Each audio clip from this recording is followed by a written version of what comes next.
IRFC से related कुछ important news and updates के बारे में। दोस्तों पिछले कुछ टाइम में IRFC से रिलेटेड हमें मल्टीपल न्यूज़ देखने को मिली है। एक एक करके सभी न्यूज़ को थोड़ा सा डिटेल में समझने की कोशिश करते हैं।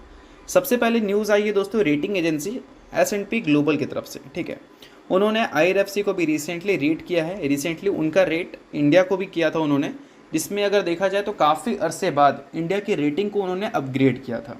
ठीक है, बट चलो वो सारी बात हम लोग किसी नेक्स्ट वीडियो में करेंगे। अभी बात कर लेते हैं IRFC के बारे में। तो इनका जो लॉन्ग टर्म डेट है उसको देखते हुए उन्होंने रेटिंग दिया है IRFC को, और रेटिंग पहले के मुकाबले अगर हम देखें तो थोड़ा सा बेटर है, या फिर हम बोल सकते हैं रेटिंग को थोड़ा उन्होंने अपग्रेड किया है। तो देखो दोस्तों, यहाँ पर कंप्लीट डिटेल्स आपको मेंशन देखने को मिलेगा। सबसे पहले ये जान लो कि पहले रेटिंग क्या मिला था। तो पहले रेटिंग मिला था BBB नेगेटिव या फिर माइनस आप उसको बोलो। अब उसको BBB तक कर दिया गया है, यानी कि पहले के मुकाबले रेटिंग को अपग्रेड कर दिया गया है। और रेटिंग अपग्रेड कब होती है? जब सिचुएशन अपग्रेड होती है। मतलब पहले के मुकाबले अगर कंपनी स्टेबल है तो कंपनी को थोड़ी सी स्टेबल रेटिंग हमें देखने को मिल रही है। तो इन सारी चीज़ों को आप नोट कर सकते हैं, क्योंकि रेटिंग एजेंसी की जो रेटिंग है वो बहुत ज़्यादा मैटर करती है। और गेंसोल इंजीनियरिंग के टाइम में भी हमने देखा था कि रेटिंग एजेंसी का जब आउटकम्स हमें देखा था तो वो आउटकम्स देखने के बाद मार्केट काफ़ी ज़्यादा डिस्टर्ब हुई थी। बट ऐसा मैं नहीं बोल रहा हूँ कि IRFC को इन सारी चीज़ों के बेसिस पे जज करो। कहने का मतलब ये है कि रेटिंग एजेंसी की रेटिंग जो होती है वो काफ़ी ज़्यादा इंपॉर्टेंट होती हैं।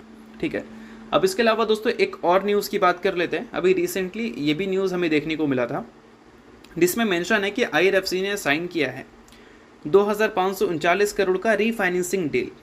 अब ये कहाँ पर हुआ है भाई? तो ये हुआ है उड़ीसा में।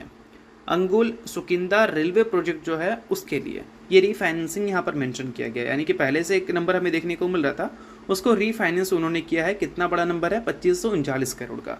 अब देखो IRFC जितना ज़्यादा फाइनेंस करेगी उतना ज़्यादा हम इस कंपनी से ग्रोथ की एक्सपेक्टेशन करेंगे। बट पिछले एक साल में वो एक्सपेक्टेशंस के हिसाब से चीज़ें बिल्कुल भी नहीं दिखी हैं। रेवेन्यू में मात्र 2% की ग्रोथ और प्रॉफिट में मात्र 4% की ग्रोथ। और ऐसी एक्सपेक्टेशन मार्केट को रहती नहीं है इस कंपनी से, क्योंकि अच्छे खासे ऑर्डर्स रिलीज़ किए गए हैं गवर्नमेंट की तरफ से। तो उम्मीद रहता है कि कंपनी के नंबर्स डबल डिजिट में ग्रोथ हो, और वो रिपोर्ट कंपनी कर नहीं पाई है पिछले एक साल में। इस वजह से इसकी परफॉर्मेंस भी पिछले एक साल की डिसअपॉइंटिंग वाली हमें देखने को मिली है। तो इन सारी चीज़ों को आप नोट कर सकते हैं। बाकी सभी चीज़ें सिर्फ एजुकेशन पर्पज़ के लिए, तो उसको रिकमेंडेशन मत समझना।